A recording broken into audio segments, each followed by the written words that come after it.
In this video, I am going to show you how to connect with your obliques in two positions. First position will be laying on your back, and the second position will be laying on your side. The importance of your obliques are that they're part of the outer core that allows you to move force across a tensioned deep core from the bottom, so from your foot all the way up to your head, and from the right side to the left side of your body.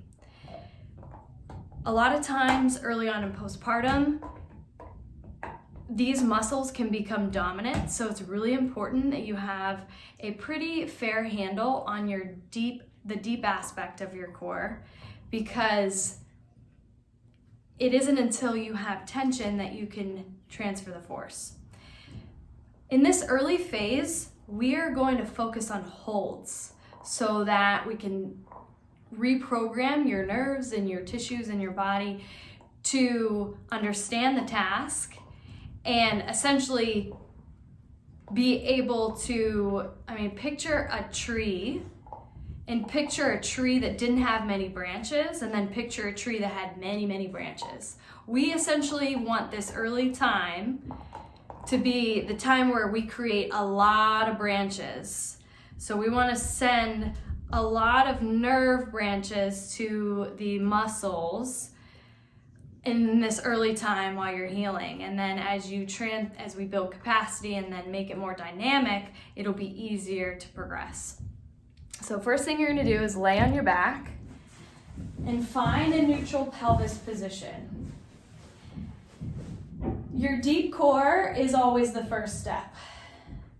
Second thing is raise one arm up, straight up, perpendicular with the surface. And all I want you to do is press your arm towards the ceiling as if you were punching the ceiling. As you do that, I want your spine to stay on the surface. And just for fun, lift your spine off and note the difference. Then I just want your arm to hang here and note the difference. Got it? Okay.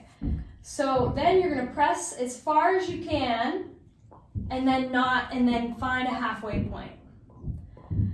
So what's moving here should be your shoulder blade, not just your arm. It's your shoulder blade back here. Okay? Keep that in mind. That's key for this. Second thing is you're going to bend your knee like this and lift your hip up so that your hip is sitting directly, or your knee sitting directly over your hip. Keep your knee and foot relaxed.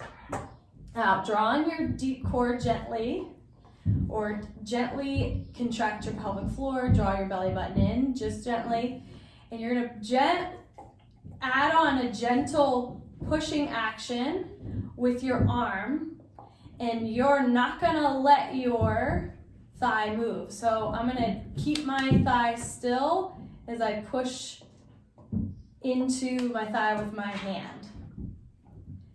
And I want to feel my abdominals work to not allow any movement. Hold for 10 to 30 seconds. The longer you hold, the more you should feel this. You should be able to breathe. No movement in your spine, keeping your butt relaxed, keeping everything relaxed here. And at the end of the time, 30 seconds to a minute, relax and repeat on that same side. For fun, let's go through no deep core brace. So don't tighten your pelvic floor at all. Don't draw your belly button in, just push. And notice the difference, okay? Then go back to the pelvic floor contraction and the belly button, gently drawing in your belly button, and do the same thing and notice the difference. Now what I want you to do, instead of pushing with your arm, I want you to pull with your thigh, pull with your hip, and keep your arm from still. Instead of pushing, you're just holding it there. And notice if you feel any difference. Then pushing with your arm and not letting this part move.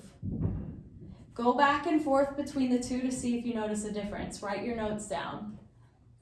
Then the last thing I want you to do is you're gonna pull and push at the same time. Gently, just gently, guys. I know it's easy to go harder. Gently.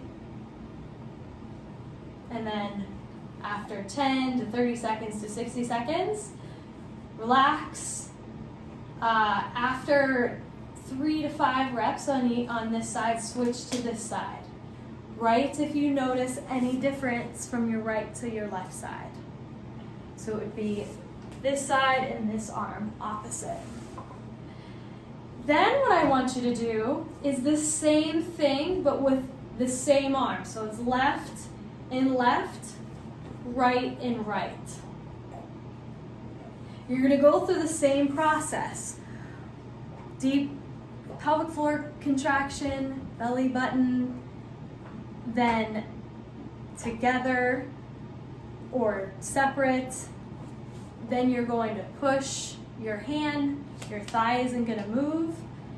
Then you're not gonna contract anything in your deep core at all. You're gonna do the same thing. Then I want you to pull your thigh, don't let your arm move, and then pull your thigh and push your arm at the same time, keeping your spine still in neutral, and notice if you feel any difference. If you don't, that is okay. Perfectly okay. I just want you to identify early on if there are any variations. So some people have a harder time with one over the other, so that's where we run with essentially. Some people are not connected to here at all. It just varies from person to person. Now lay on your side, get into a neutral pelvic position. So your spine is in neutral and you're not rolled back at all. You're rolled forward. It almost kind of feels like you're leaning forward. We're gonna do the same thing as we just did on your back, except on your side. As you bend your hip up to this position, make sure that you are not here. So if you have to place a pillow here, that's fine. And we're gonna go through that same process. Gently engage your pelvic floor. You can engage your pelvic floor with or without a gentle belly button draw in, or do them separate together, whatever you're ready for. Then you're gonna press your shoulder blade into your thigh. Your thigh isn't going to move. Your hip isn't going to move. You want to feel this somewhere in the front of your abdominals. Hold 10 seconds to 30 seconds, potentially a minute. Repeat 3 to 5 times. Then go back to reset. Do this again, but no pelvic floor, no belly button, none of that. Just push. Don't let this move. Feel if there's a difference. Then go back and pull your thigh. Don't let your arm move. Remember, this is all gentle. You're not going 100%. Do that with pelvic floor, with your belly button. Explore this, you guys. Whatever feels right, repeat that 3-5 reps, and then do it together. So little push with your shoulder blade, little pull with your hip. Notice, write any notes if you notice any difference between any of those strategies that I told you about. Make sure you're breathing. And then we'll do it one-handed. So top arm, the same arm. So at the end, you'll have done this, you'll have done this, you'll have done that on both sides. I look forward to hearing about your results. So that is recruitment and activation, training of the obliques in this early phase of postpartum recovery.